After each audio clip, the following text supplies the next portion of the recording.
Well, folks, this is the main bit of the research methodology that you have to focus on.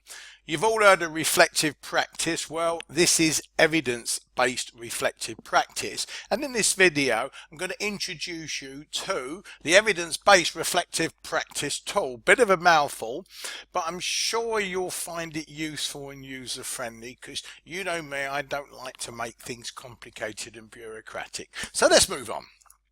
Firstly, this tool is a heuristic, and that is a set of guiding principles, rules of thumb, just like the core principles are heuristics for the way we design and understand the learning process. Now, in this case, it's a heuristic for conducting evidence-based reflective practice. When we analyze, evaluate learning events, could be a lesson, could be a workshop module, and obviously it equally applies when we design learning events, because it's all based on evidence-based practices and principles. Okay, now it's not exhaustive or summative. It doesn't profess to capture all aspects of experience that impact learning, because classrooms and similar venues, studios, whatever, labs are complex interactive environments. What we try to do though is to use the systematic thinking process. A couple of big words here, one for diagnosis, and that is to post a lesson, to be able to really unpack it, not just say, well, this went well, that went well, but the very specifics. What went well specifically? How do we know? You know, what's the evidence? What was the student response? How does it connect to an evidence-based practice or principle?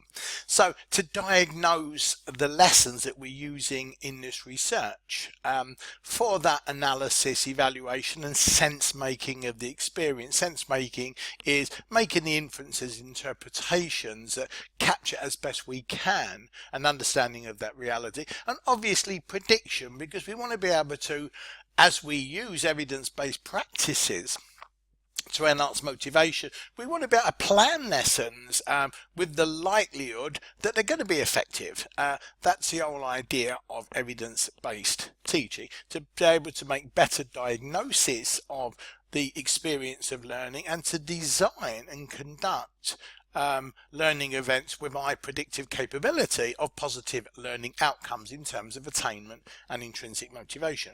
Okay, here's the tool. Now, I'm not going to go through all of it because I'm sending it to you, but you'll see that the main concept here is that we look at the learning experience. So on the left, in the learning experiences was there. Now, if you go down the full list of these, you'll see that one of the categories focuses specifically on autonomy supportive style strategies. Did you use some of these, for example, accept negative effect, provide explanatory rationales, give students some choice in the instructional strategy, those kind of things? And then invariably, did you use strategies, methods that add high effect sizes or relatively high effect sizes in relation to the student group that you're teaching and the learning outcomes? And then the rest is purely and simply says the core principles of learning.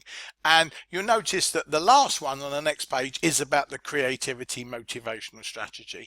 And in the right hand column, that's where you note the evidence of effectiveness, and you can see there, did you use a particular strategy, method or resource? And obviously that can connect to core principles of learning and autonomy, supportive style, or any other rapport building interpersonal aspect. So if it's appropriate, you will note it in that box and make some concise comments about its effectiveness and try to connect it to the student behavior. So if you used an advanced organizer, you thought it worked, just make a note about it appeared that most students were engaged, you know, based on my observation. You don't need to fill in every box. This is a jigsaw puzzle and you put in the pieces that are relevant for that lesson. So that's something to be really clear about. It's not a form filling in exercise. It is a heuristic to help you capture in a user friendly way the key aspects of your experience, your reflections, and what they mean in terms of impact on learning using EBT, evidence-based teaching, as the framing heuristics. Right, okay, using it now. Let's develop the specifics a little bit more. I'm making a prior knowledge assumption that you've really gone through my workshop, Full Monty and Framing Good Thinking. Now, I'm going to be serious here. It's really important to be very familiar with this model of thinking, because in the global literature, there is agreement that good thinking is very desirable. Daniel Willingham, in the book Why Students Don't Like School, points out that we don't actually like thinking much, and the brain is not designed for thinking. However, it's really useful for learning, and this is lacking globally, according to Tony Wagner. So if we really can put some meat on this, really use activities that get students thinking and get feedback on the effectiveness of these strategies, methods, then we are in a sweet spot. So if you're not crystal clear, you've just one link away on my soft chalk to that tutorial. Okay, let's look at the specifics. What you need to do, and this is crucial for evidence-based teaching and not post hoc justification, to go back to Atti's terminology, that we're actually applying the cognitive heuristics, that is the process of good critical thinking, analysis, what were the parts of the lesson, how did they work, how did they connect together, making comparisons and contrasts perhaps with other lessons that you conducted, to be able to make those inferences and interpretations, the sense making of what's happening in your classroom in this context. And invariably to be able to evaluate what you did in terms of EBT, and that's the idea of the EBRP, the tool, that you can capture this while it's fresh in your mind, and that provides the raw data of your experience of using the EBT to enhance students' motivation. Now, importantly, sorry, got a bit of cough. Capture what worked or did not. That's equally important, based on your observations and the inference and interpretations that you're making, invariably from an EBT framing. Really important, it's not a box filling in exercise. This is something that you should do enthusiastically to really unpack the experience of learning, not, oh dear, I've got to fill the form in for Dennis. Now, invariably, if we look at good thinking, the first thing is to kind of do the critical thinking, understand what's happening, then we start to generate possibilities, often referred to as creative thinking, if it's novel and useful, right?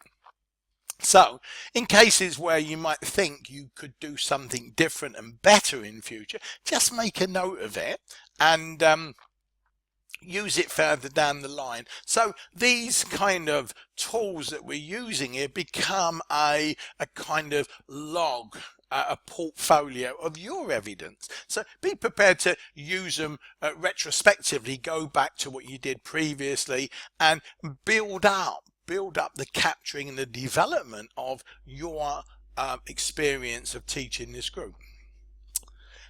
And we know about metacognition, don't we? That is kind of monitoring ourselves, our thinking, our emotions and our beliefs. That's always worth, when you're doing this, just to be thorough, just go through your overall thinking process and the perceptions that you're making. In other words, what you've done in 1 and 2 above. Now, I hope I'm not getting boring. There's only one more slide. So this is a big point here, is that focus on what and our questions when you go through this process. If you're using some autonomy supporting style strategies, examples are there, you would go through these thinking heuristics. In other words, what we just did on the last slide, the critical thinking, the creative thinking, the metacognitive thinking. And very specifically, what did you do? What was the impact on student behaviour based on your observations? And you may want periodically, maybe every other week, to give the students a 1-minute paper on a particular aspect of what you're doing to see if it worked for them. And again, what might you do differently, improve on in subsequent lessons and how. And finally, note, the same thinking process equally applies to all EBT methods that you use. For example, if you use advanced organizers, challenging tasks, interactive videos, any IFX strategy, you can go through exactly the same heuristics in this tool. And invariably for core principles of learning that you systematically infuse into the instructional strategy. So if you're focusing on trying to develop a success fun environment, what are the strategies you're using? Do your reflections, EBT reflections. And same thing if you use a technology tool. Remember, technology tools don't make a great lesson, but what they can do is enhance the effectiveness and efficiency of a lesson. So quite a meaty video. Take your time with it. You can download the slides. There's only 5 of them. You can talk to me. But this is something that you need to do that's going to be really important for the quality of our research. So thank you from me on a Thursday morning. This is a one-off video. I got a bit of a cough. Hope it's made sense.